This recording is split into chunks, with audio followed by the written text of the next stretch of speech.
Welcome! In front of me I have Xplora XGO3 and I'm gonna show you how to adjust the sound volume on this watch.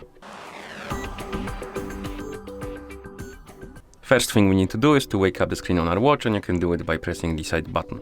After you wake up the screen, you should see the current watch face, the home screen, and you can swipe left on the screen to open the menu. Like this. After you open the menu, scroll through it by swiping on the screen and look for the settings icon, and once you find it, tap on it. In settings, you should see the sound settings option, tap on it, and here we have two types of volume. We have system volume and media volume. And we can adjust the volume by tapping on the plus and minus icons. Come on.